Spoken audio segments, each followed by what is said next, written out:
Coming up on the Inside Indiana Business Television podcast, we get an update on economic development in the face of the pandemic. An indie startup looks to give musicians a new stage. The effort is on to preserve a historic jail. A new website tracks wait times at Hoosier polling places. We talk to the new coach of the Indiana Pacers. Girl Scouts of Central Indiana launches a new high-tech model. And the Hoosier housing market creates new opportunities for students. Welcome to the Inside Indiana Business Television podcast. I'm Andy Ober. Some big economic development deals are moving forward despite the pandemic, including a big groundbreaking in Northwest Indiana that could produce 150 new jobs. But how is the rest of the state doing? We get an update as Indiana Secretary of Commerce Jim Schellinger joins Inside Indiana Business host Gary Dick. We'll talk about that announcement in Northwest Indiana in a moment, but first, these are brand new numbers, year-to-date numbers for economic development. 26,000 nearly 26,000 job commitments, $4.8 billion in capital investment, and $27.77 in terms of the average wage. Those are some numbers that seem very healthy, especially as you look at the pandemic. Would you have thought we would have these numbers right now, looking back on it maybe in March and April? It's interesting, the governor, Gary, his first and foremost concern is always the health of people, as he always says. But in addition to what's happening, and we're having a banner year. In fact, all the numbers we track, whether it be jobs, whether it be CapEx or wages, we're tracking in a record year. Governor holds all those records from 16, 17, or 17, 18, 19, and we're on track for all of those records. Right now, we're at, as you said, over 26,000 jobs, and back when we set the record in 2018, we were end up being 31,112, but we're only at 24.5. So we are outpacing our record years yet again. What do you think's driving that? I know certainly business climate, but is this reflective of the fact that companies are making decisions based on the future, on 3 to 5 years, maybe more out? And they're making those decisions, feel comfortable about doing it in Indiana? That's exactly right. The horizons of businesses is a lot longer than, say, you would consider with your health. No question about that. We have had some companies that have put certain things on hold because of the COVID virus. But, in general, a lot of it has to do with what we are as a state. People will make you believe or lead you to believe that the rankings do not matter. But those rankings are done by analysts that look at every single state, and they're from Forbes, they're from U.S. News, they're from Chief Executive Magazine. These are extremely important numbers that are analyzed that everybody looks at. So when companies are looking to relocate or looking to expand, they look at Indiana because of how highly we rank and because of Hoosiers, frankly. We just have an amazing culture, an amazing workforce, amazing people. Okay, you had a groundbreaking this week in Northwest Indiana, Midwest Truck and Auto Parts, aftermarket components supplier, big Midwest operation there, 150 jobs or commitment for 150 jobs there in Lake County. So spreading out that impact on a statewide basis. Very excited about that today. Groundbreaking will be today. The governor will be in attendance. And this is an Illinois-based company opening up a facility up in Lake County. So very excited about that.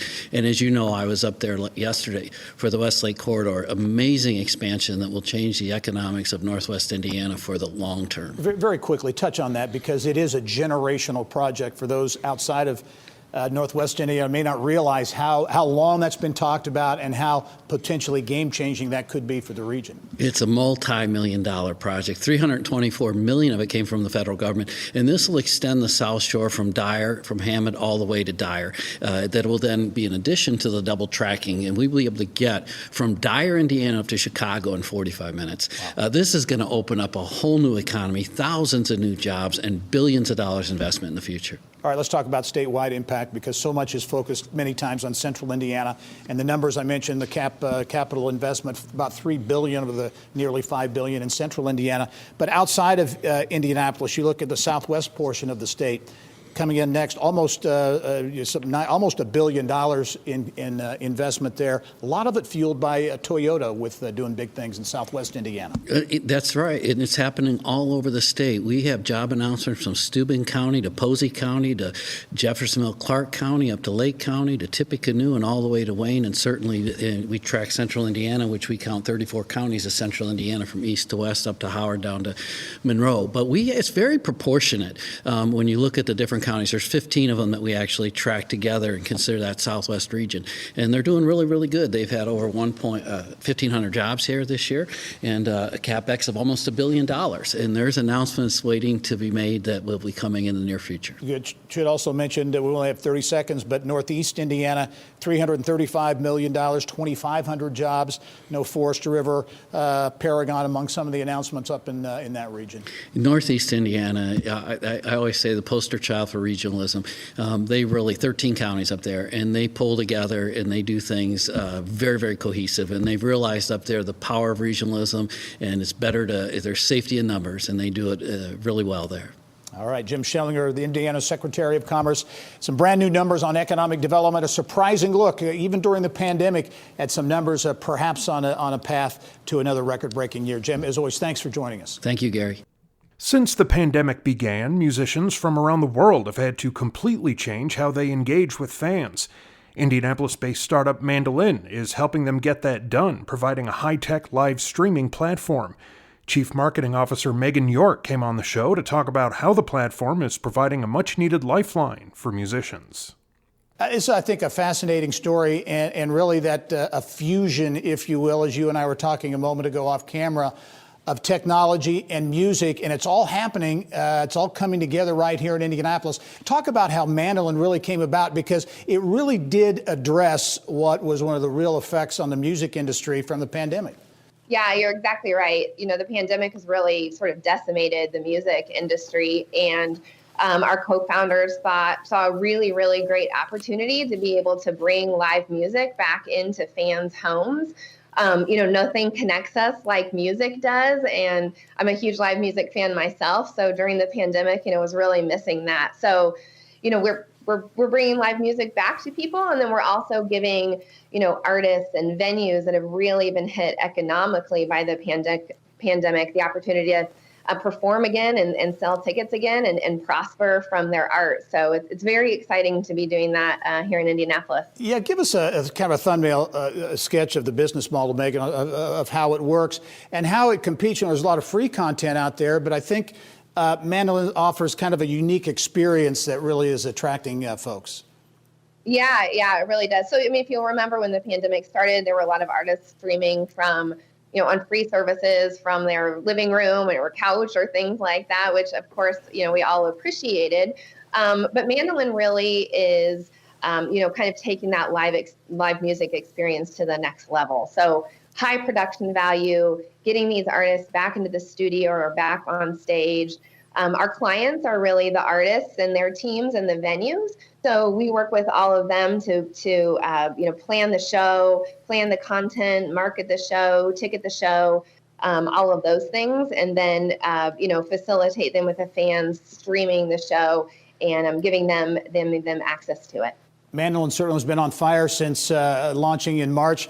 I mentioned the $5 million seed founding round. You're also in venues from the Vogue here in Indianapolis to places like the Ryman Auditorium, really high profile in Nashville and beyond. So your footprint is really extending. Yeah, it really is.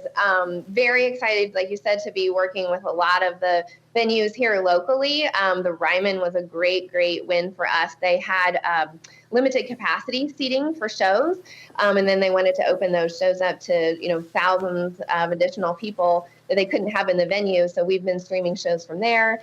We've been streaming shows from the city wineries all over the country, yep. And the shows that they have outside with limited capacity as well. And then some really great artists like Jude and the Lion and Drew Holcomb. It's really yep. exciting. Okay, Megan, big event coming up, Election Day, throughout the day, November 3, #IVoted Festival. Talk about this. You've got hundreds of artists lined up. We do. The I Voted Festival was a really, really huge opportunity for us and obviously a really great cause. So the #I Voted Festival, started many years ago, trying to get people to come out and vote. So if people could prove that they, voted, then they were able to go to a free concert at venues. And then they just determined that they wanted to take that festival digital this year, and we were chosen as the platform. So it's going to be the largest digital festival that's ever been held, 600 artists. The artists were chosen because of their popularity or their following in some of the key swing states. So, and the premise is still the same. You take a selfie with your ballot or at the polling station, Yep. whatever is legal in your particular state, and then submit that. And when you submit your selfie showing that that you voted, you get access to the free festival. And like I said, 600 artists. Big event coming up Tuesday. Megan York from Mandolin. 50 employees already at the company as well. Another high alpha company achieving some great success. Megan, thanks for the time. Good luck with the event in the week ahead, and we look forward to seeing you soon. Thanks so much.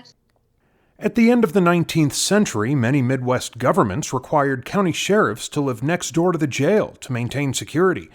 Tipton County officials took it a step further. Around Indiana reporter Mary Rachel Redman has details on what's being done to save the historic Tipton County Jail and Sheriff's residence. Concrete floors, steel beds, and bars. It wouldn't leave you with the warm and fuzzies. Kind of scary, in fact. Not exactly the words you'd think someone might use to describe a building they're hoping to save. But the Tipton County Jail and Sheriff's residence is steeped in history. A landmark in a town starved for architectural ties to its past. We have so few buildings here left in our county that are actually of historical significance. It was the last operating sheriff's residence and jail in the state of Indiana. But that historic run came to an end earlier this year. They made the decision to build a new jail several years ago, and that construction just completed, and they moved all the prisoners from this structure into the new jail. So this one became vacant. And Tipton residents are determined to save it. It's a beautiful structure. Much of the original woodwork is still intact with a beautiful fireplace, wood mantel still there. There are some original electric fixtures. This is the upstairs of the sheriff's residence.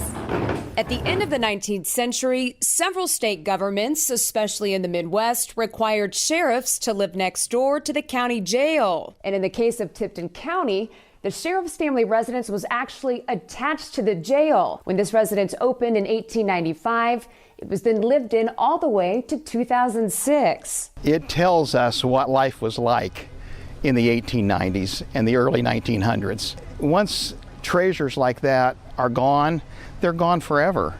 It would be too expensive to try to reproduce a building like this. I'd like to see it turned into something that the community can come through, maybe take part in some type of retail experience that also exposes them to a display of our past. We all can learn from what's taken place in our history and where we came from. That's my hope, is how we can incorporate it.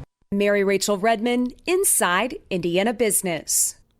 Election week is here, and you've probably seen, heard about, or experienced incredibly long lines at Indiana polling sites. Some of Central Indiana's brightest tech minds have joined forces to help voters know how long they'll have to wait in those lines. InTech for Progress founder and Chief Executive Officer Roger Dietz explains how it works and how voters themselves are playing an important role in the process. Before we get into the technology, let's talk about the organization that you founded, InTech for Progress. You're an executive at Springbuck, an Indianapolis-based technology company. What's your vision, really, for the organization InTech for Progress? Yeah, I've long been interested in getting the tech community more engaged politically, and this year felt like a really important year to make something happen.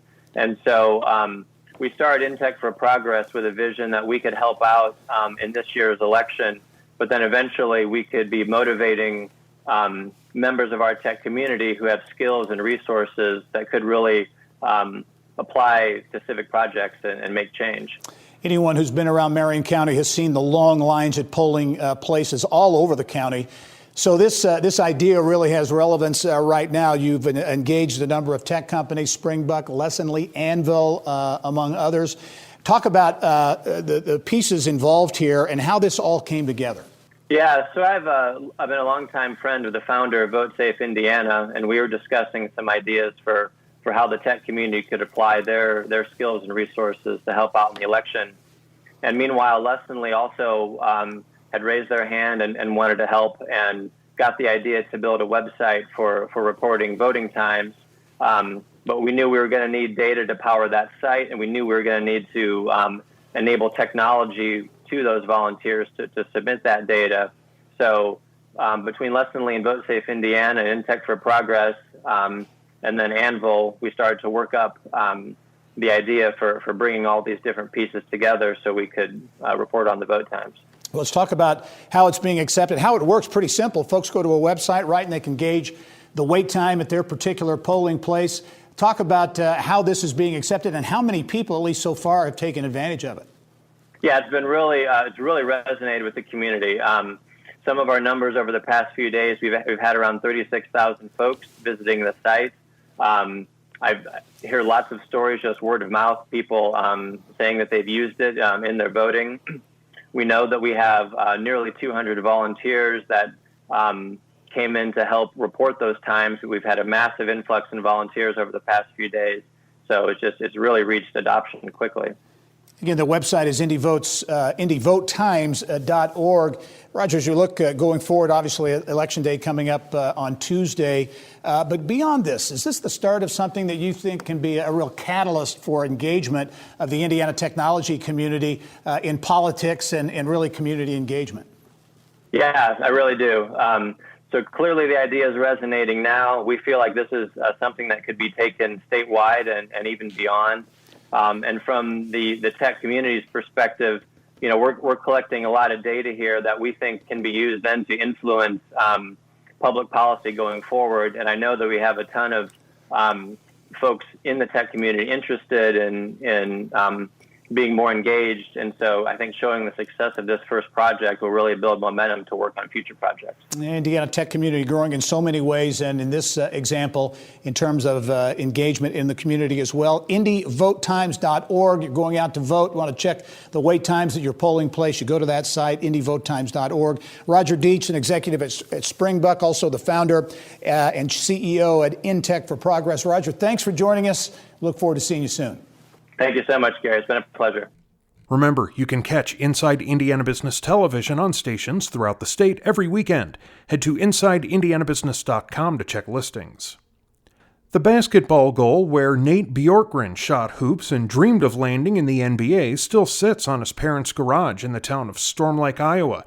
He did make it to the pros, but not as a player, as a coach. He's now getting his first shot as a head coach for the Indiana Pacers. Bjorkgren joined Bill Benner on Inside Indiana Sports.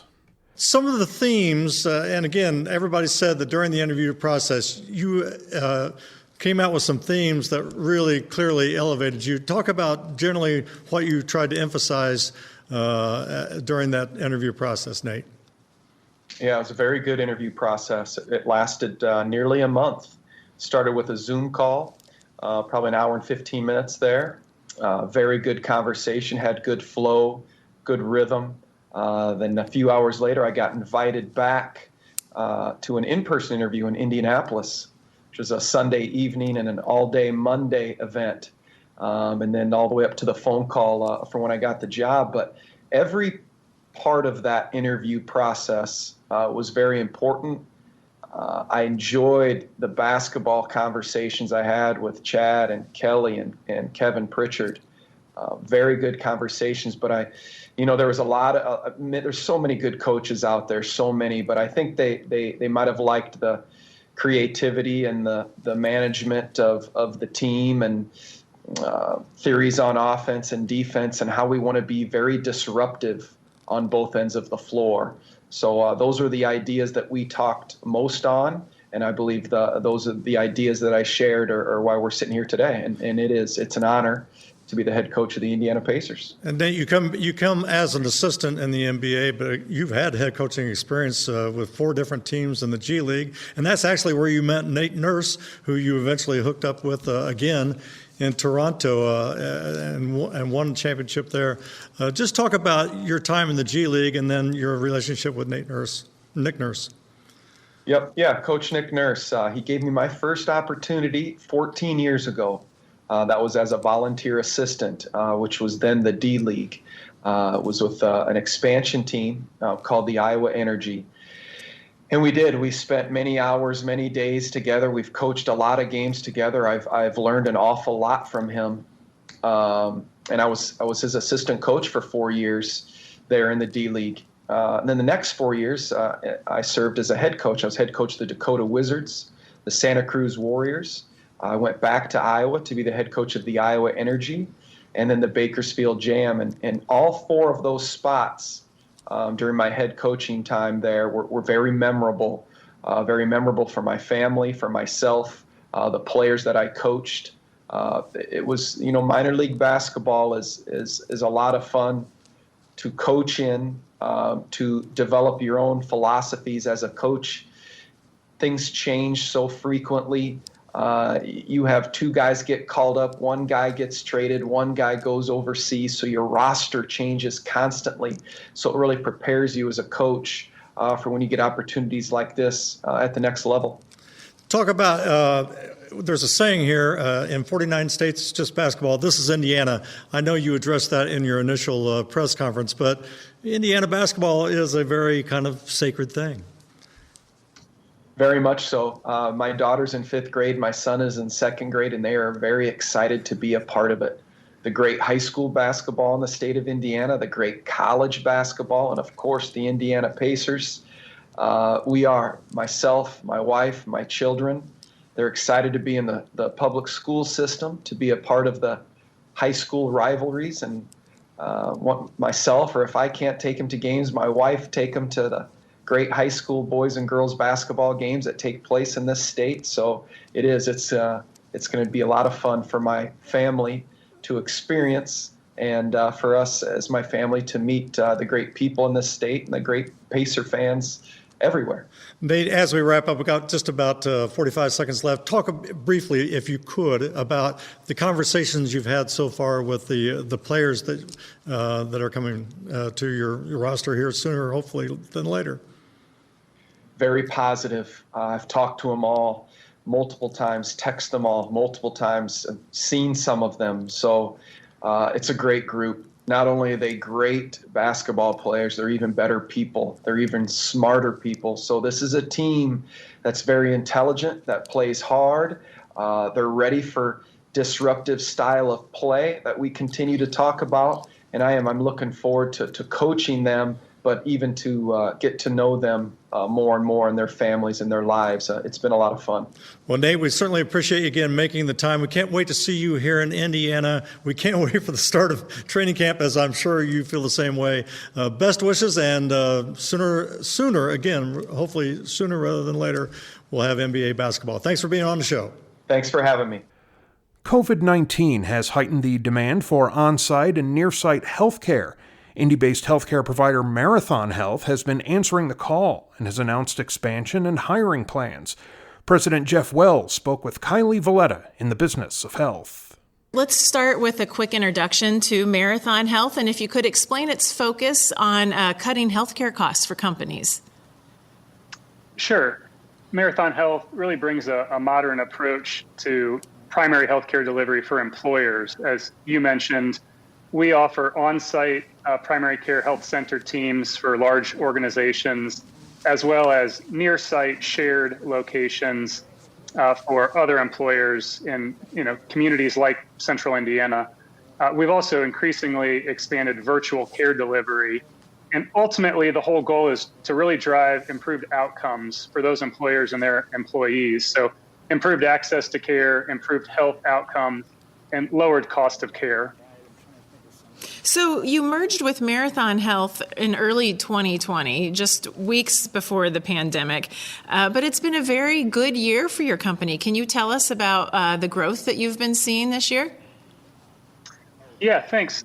The first point, we've certainly, endured a very challenging year, no different than any other organization out there. Between the pandemic and all of the issues that's put on just the public health of employees, for all the organizations that we serve, as well as just some of the macroeconomic challenges. And certainly varies by industry.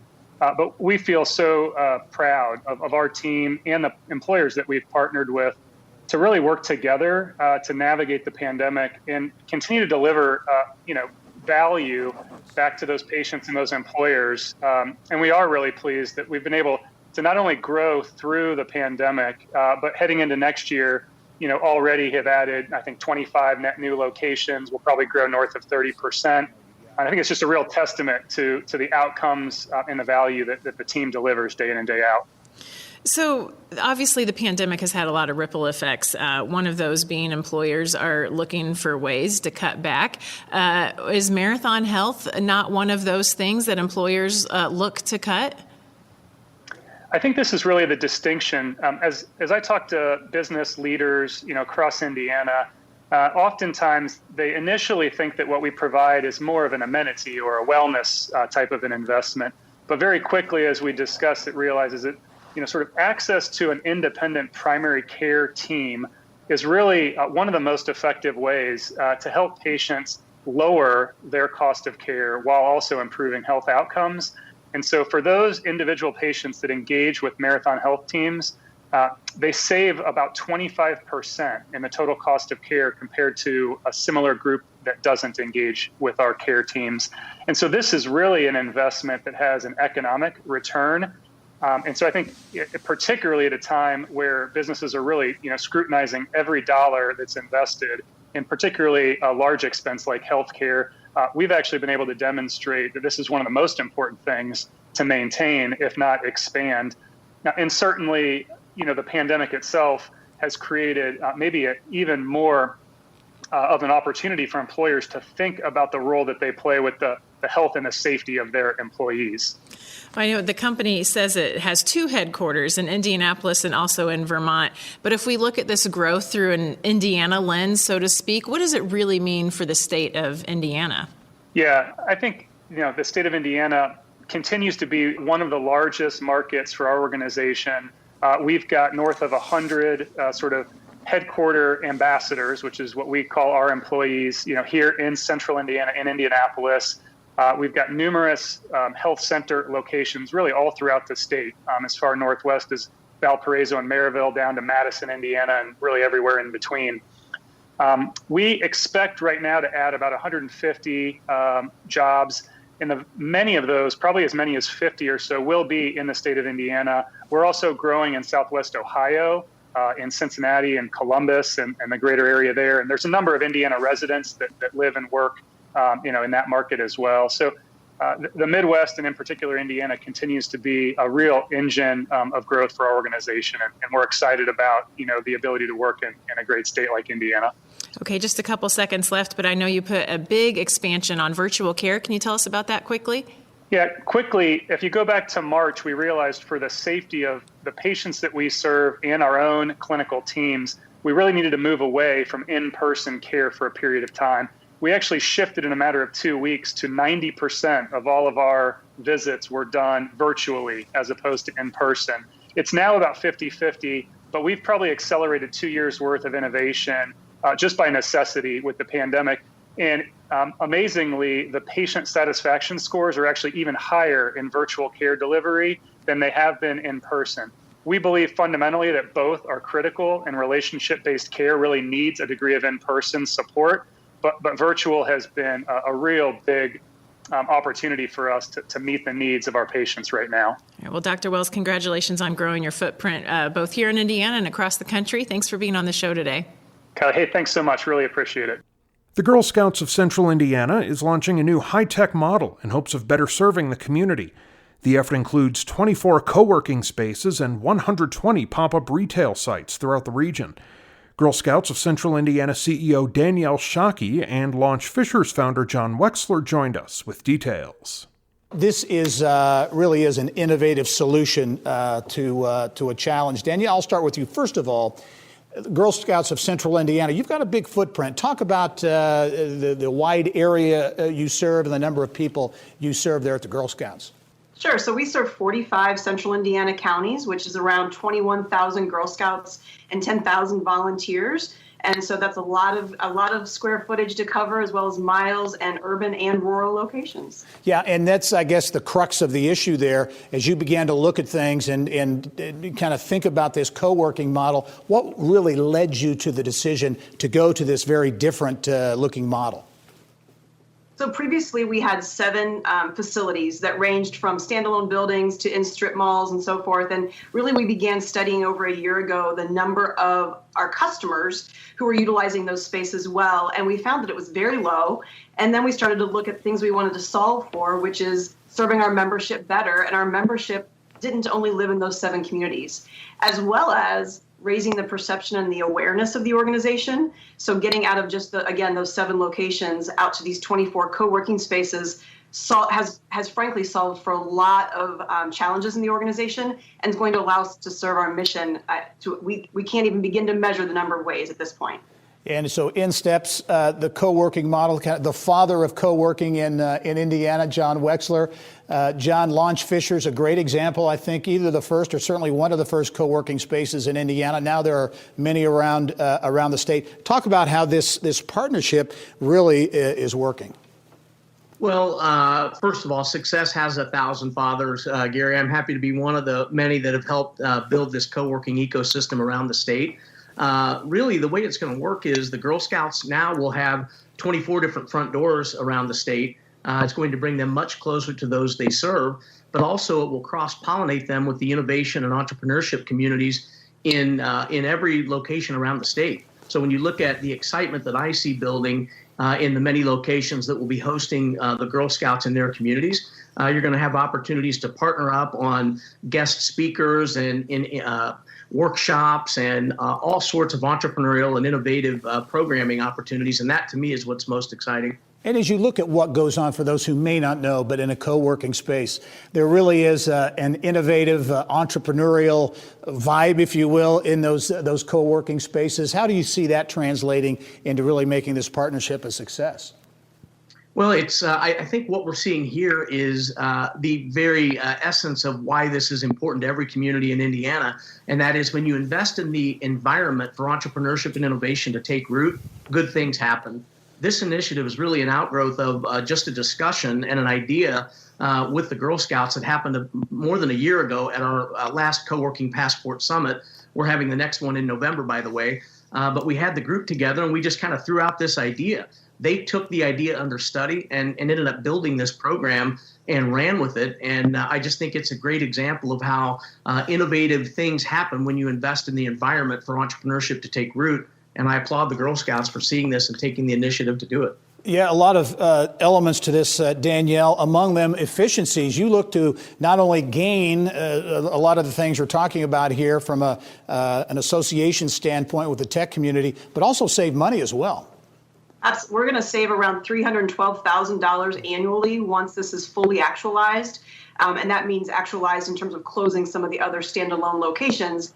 However, that $312,000 we're investing back into our camp properties, which our girls love, and to additional girl programs. So it's truly a win-win. It's an innovative model of Girl Scouts of Central Indiana, partnering with co-working spaces around the state of Indiana. Danielle Shockey, the CEO of Girl Scouts, and John Wexler, the founder at Launch Fishers of the Indiana IoT Lab. Thanks for joining us. Good luck with how things go. I'm sure it'll be a success going forward. Thanks, Gary. All right. And finally this week, the red-hot housing market is creating opportunities for students considering a career in real estate. The Kelley School of Business at IUPUI is expanding its real estate offerings. We get details from IU Center for Real Estate Studies Associate Director Sarah Kohrs. Okay, let's talk about this. This is a new co-major in the program. We want to talk about how it was created, but first of all, a co-major, what's the program all about? Well, it can be paired with any other business major within the Kelley School, and it's 15 credit hours, including our hands-on commercial real estate workshop, which lets students interact directly with members of the commercial real estate industry, and it provides a broad conceptual and technical knowledge base for them to go out into the world with. Yeah. Commercial real estate industry, a real demand for talent. Talk about how this program came about. You come to IUPUI, the Kelley School there, from the private sector. Talk about how this is really an outgrowth of conversations with the private sector. Yeah, this is a direct response to feedback that IUPUI got from local real estate companies that they need to fill talent from central Indiana sources. So they're really looking for talented, prepared students who are invested in living and working in Indiana. And with most of the Kelly Indianapolis students remaining in Indiana after graduation, it really made sense for us to provide that preparation and to fill those pipelines for the talent that they need to stay here in Central Indiana. Talk about the commercial real estate market affected in various ways depending on the area of the country. But talk about here in Central Indiana and maybe more broadly in Indiana, how the commercial real estate market is faring during the pandemic. Well, overall, it's doing quite well, and I think a lot of that has to do with how much of our market is focused on logistics because we're located within a day's drive of the majority of the United States. So industrial real estate is doing very well nationwide right now, and we're primed to take advantage of that. But other sectors are doing well because we are a historically stable market. Yeah, so not the big ups or the big downs, those big swings tends to benefit, I think, Indianapolis and, again, more broadly, Indiana. As you look at the response so far, what are you hearing from students, maybe from companies, in terms of their reaction to the new co-major? Well, students are really excited. We have a lot of seniors trying to pick it up before they graduate this spring. We have younger students entering the program, trying to figure out how they can make this work, getting invested in the commercial real estate industry, and the companies have been extremely responsive. We have a lot of people, overwhelming support, wanting to get involved with the program. I'm talking to people nearly every day who want to get involved with the program and support the students at IUPUI. You mentioned companies and the engagement of companies here in Central Indiana. How important is that, the kind of that high touch, if you will, of students being able to engage in the private sector and get some of that real world networking and experience? Well, in my opinion, it's absolutely vital. Real estate especially is built on networking. And so these students need to have connections before they go into the industry, and that really helps them gain a foothold. And when we can have our industry giving back to our students, it helps us tailor the education program to meet the needs of our local employers. All right, a new program at IUPUI, a co-major, real estate, focused on commercial real estate here. Sarah Kors is the Associate Director of the IU Center for Real Estate Studies. And Sarah, thanks for joining us. Good luck with the program. We hope to see you soon. Thanks so much. All right. That wraps up this week's Inside Indiana Business television podcast. Remember, you can find all of this week's TV segments, as well as the top business news from throughout the state, at InsideIndianaBusiness.com. While you're there, you can also subscribe to our platform of free e-newsletters. This is Andy Ober for Inside Indiana Business.